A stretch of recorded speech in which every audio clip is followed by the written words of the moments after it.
you've got a couple of books behind you on the bookshelf there. Mm-hmm. Tell us your story. Oh, wow, really? Yeah. Well, I was born in La Mirada, California. Oh, Lord. Wait, I gotta go get coffee. Well, this is going to be a long story. The short story is currently I own a business called Falco-Jimenez Academy. I train pet dogs, police dogs, protection dogs, dogs to find bed bugs, dogs to find narcotics and explosives.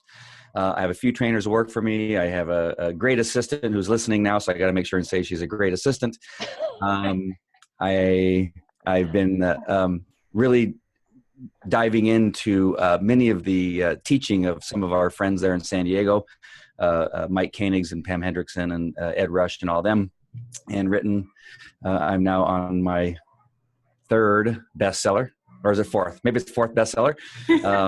And I'm learning how to do live casts, and those have been fairly successful. The last one I did was successful in that I got some customers from it, and just put up a brand new website. So I'm all into this internet marketing and all that kind of stuff. And so far, so good. Things are going well. So what made your first book? You really made some big headway with your first book, and you landed a big contract with that, didn't you? Well, yeah. In actuality, it is my second one. The first one is a good book that I sold more of, but didn't have the same results because I didn't follow the teachings of all of our people. I thought I knew better than they did, and I thought I know the dog world better than they do, and so I didn't follow the steps. I didn't build a list. I didn't use social media, and then the second one I did. It's called Dog Sniff Evidence. I spoke directly to a specific audience about how narcotics detection dogs work, and it spoke to attorneys involved in narcotics detection dog cases, and marketed directly to them. I speak to them in Las Vegas at large events. I used a way to gather their information while I spoke on stage, and then continued a relationship with them. And now I charge them $3,000 just for them to send me a case to look at, and that often turns into more money. So that book has really taught me a huge lesson on how to give it away for free and make way more money than if I were to sell it for even $100 a copy. So you mentioned your first experience, because I had a very similar experience with my first book. You think, I got a book up and I'm really cool. And it gets lost in cyberspace because you didn't do all the steps that you could have done and really make sure that it's reaching the right audience. In our class here, we've spoken and taught about finding our ideal avatar, the exact person you're talking to, and then all the other little marketing things that need to take place that are a must to take place and that you need to incorporate as you go along. So can you speak a little more detailed about that? Yeah, that comes from, I think, a little bit of everybody, but Ed Rush speaks about your market, your message, and your media. So when you have a market that you can focus on, it's a lot easier to build your message and who you're going to talk to and how you're going to talk to them, because you don't talk to I don't talk to Grandma Mary the same that I talk to Everett O'Keefe. They're from different worlds entirely, and they're not going to listen to me when I'm talking about marketing the same. If I talk to Grandma Mary about marketing, she's going to zone off and fall asleep, and yet Everett O'Keefe may be interested. Now, if you know Everett O'Keefe, he may not be interested in what I have to say, but he'll be far more interested. So knowing who it is you're speaking to, because sometimes it's in print, sometimes it's going to be in video, sometimes it's going to be just in an audio message or something like that. And by knowing your audience, you're going to know which one of those media is going to work best. And then knowing how to say it, what you're going to say, and what their pain is. And I think that may be the biggest thing, is knowing exactly what their pain is so that you can relieve that pain. So an attorney, in regard to dog sniff evidence, and particularly defense attorneys. Unfortunately, since I'm a police officer, I do speak with a lot of defense attorneys, but their pain is they don't know that much about detection dogs. And so it's hard for them in a case to be able to look at the case involving a narcotics detection dog and know what to look for. So that's where I feel that pain and I can fix it. And so I speak to that. I know exactly what they're going through because I've been through enough of them now. And now they kind of, I don't want to say clamor to listen to me, but I've actually kind of put myself in a position that I may be the only guy to go to right now. And I think most of it that comes from my marketing, from my book, from my videos, and all the other kind of stuff I put out there. Very good. And your son is writing a book now too, huh? Yeah, that's a whole new thing. I don't. He's 9 now, but he was 8 when we started it, and actually got it published. So at 8 years old, he became an international bestseller. It's hard for me because it is giving us yesterday was Sunday, right? So yesterday we were on the news on the CW in San Diego, and 2 weeks before that we were on NBC, and it's kind of a marketing opportunity for my business. And so it's hard for me to kind of balance that between here is my son, we wrote a book together, and that feel-good story, without going to the marketing side of me and saying, yeah, but don't forget about Falco-Jimenez. So it's really kind of funny. In the beginning, it was kind of a marketing thing, but I see how he's growing. He's on the news, and they're asking him questions, and he's answering the questions without hesitating. A little bit of hesitation because he's 9, but it's great for him. I never would have done that at 9 years of age. So me neither. The good thing about that is that it's really giving him some experiences that not very many 9-year-olds get about being on news, being asked questions by a reporter. He's reading in front of, one of the groups we did was over 100 people. And so he's speaking in front of a large crowd, and it's great. Confidence building. Wonderful. Yeah. Wow. Yeah. I'm a huge fan. It's great. Thank you. So what would be your key message as far as all that you've done to market what you're doing? What works the best for you, and what is your key message for our new authors here? Well, let me go to, I have a podcast. So this is not necessarily a plug, but I just want to tell you why I decided to do this podcast. The podcast is called the Fearlessly Successful Podcast. And where that comes from is that we have so many fears, and we may even have fears that we don't even know until we get put in this position. We go, oh no, I don't know how to do that.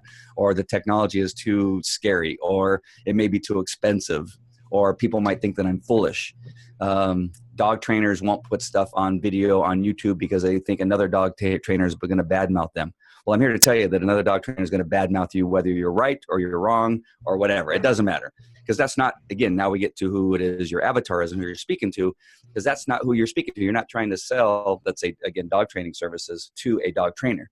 You're trying to sell dog services to a person whose dog is jumping on them and scratching them, or maybe chasing people down the street on skateboards. That's who your audience is. And so if you stay focused on that, maybe some of those fears will go away, because we always think we're talking to that one expert who's going to see our video and who's going to trash us somewhere. I'm telling you that it doesn't happen. As a matter of fact, Cesar Milan called my office and asked me to help him out with a TV show because of one of our videos we put out. So you never know who's going to see you. There can be these people out there that will badmouth you or write a bad note, and I have them. I've had people write stuff on there, but it's so few and far between that if I never would have got it through my fear of speaking on camera and putting myself out there, then I never would have done it. So all those fears that are stopping you are probably just stupid voices in your head. You need to push them aside and just do them. I heard Judy talking about earlier that it's kind of I think she said a little bit of a godsend that she broke her ankle because it allowed her to get things done. Don't tell Everett that.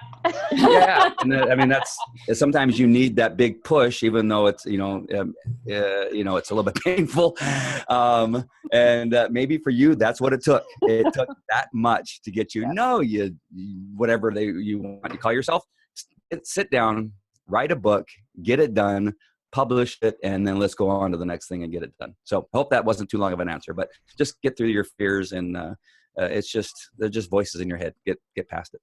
Love it. Love it. Anybody have any questions of Andy? wow, I must have talked and Wow, solved it. you did a good I solved all job. the problems. Andy, thank you so much for taking the time and joining us. We just love you, you know. I love you guys too. You guys are great. I love watching everything you guys do on Facebook and everything that you're doing. You guys are doing awesome. Hey, Andy, I have a question. How did you get on the NBC show? Is that your local NBC affiliate? Nope. In all the stuff we were doing, I ran into a publicist who needed her dog trained. Again, you never know who you're going to run into. Yeah. And so she goes, my 2 Weimaraners are driving me crazy. They bit her kid. She had, at the time, the child was about 1.5 when he got bit by one of the dogs. And she said, if you can come to my house and help me with my dogs, then maybe I can help push some stuff out there for you. And she's the one who put out the press releases about my book going to #1 bestseller, the children's book in particular. And of course, Father's Day was coming up and some other events that kind of tied in directly to the news. And she got us on the news. Wonderful. Wonderful. What's the name of your son's book? It's called Police Dog Recruit, and it's about a puppy who wants Reach to grow up behind you, behind you and show her the book. It's awesome. Oh, how cute. Yeah, it's great. Thank you. And there's our little international #1 bestseller little thing. That's wonderful. And that's my son on the back with me. And you can't see the German Shepherd, but there is a German Shepherd in it. Oh, you can see it. Yeah. So his confidence must be growing a whole lot. You're giving him such a wonderful start. Yeah, and I'm having to make sure that his head stays small. They're great kids. I have fun making videos with them about, on our travels there and stuff like that. And we're having a really good time. I hope people are not getting sick of us posting stuff. No, please continue to post. We love them. We absolutely love them. It's so much fun to watch that journey. Thank you. My goal is to motivate people that, if I can do it, and I'm a dumb cop, 24 years as a police officer, if I can do all this stuff and have some, minor and sometimes even really good success, then anybody can do it. And then especially if my 8-year-old son can get up there in the news and talk and do the things he's doing, anybody can do it. And so that's my motivation, is that people will see it and it'll get them going. And they'll get the same stuff. You've helped him learn to believe in himself. Yeah. Yeah. He does. He wouldn't be able to do it if he didn't believe in himself, and that came from you. Oh, cool. So what's on the forecast for you, Andy? Well, I just opened up a couple membership sites. So I got my product finally done, kind of like Judy. I had to just do it. And so I got a bed bug detection dog site going out for handlers that handle bed bug detection dogs. Now that's a really small niche, I'll tell you. Wow. And then we have a pet dog training membership site where people could go on for $47 and get an 8-week training course on how to get their dog to be respectful of them and love them at the same time. And then I got to train the dog trainer program that I'm getting ready to put up and stuff like that. And wonderful. I'm sure there's other stuff, but we don't have time. Thank you so much, Andy, for sharing. You're welcome. We are very honored that you took the time to come on and be here with us, and we so appreciate it. Thank you. You're very welcome. Who's that behind you with his face in his hands? That's my husband, and he's going to have to turn and look, baby. Hello, husband. It's Mark. We love your wife. And you can't hear because I've got the speakers on, or the headset on. Oh. So he's waving and not knowing what's going on. Yeah, tell him that again. Tell him again. We love your wife very much. She's pretty amazing. Awesome. Yeah. She does a lot of work, though. Yeah. Women in general are a lot of work. Watch it. Oh my God. Actually, that's going to be in my next book. It's going to be a handbook for husbands how to train their wives. Oh, good luck with The that. dog trainer's tips for the best training of your wife. Is that how that's going to work? Yeah, it's going to sell like hotcakes. Oh, Well, Lord. with kids Or and- it'll be called How to Get Divorced in 5 Easy Steps. I don't know which. Are you planning on changing careers? Are you going to be a stand-up comedian now? No, I'm sorry. This is just me. This is just who I am. Wonderful. Well, thanks again for coming on and sharing. You're welcome. Way cool. Thank you A much. lot of fun. Thank Thank you. All Bye, right. Andy. Bye. Take care. Bye. Thank you. You're welcome.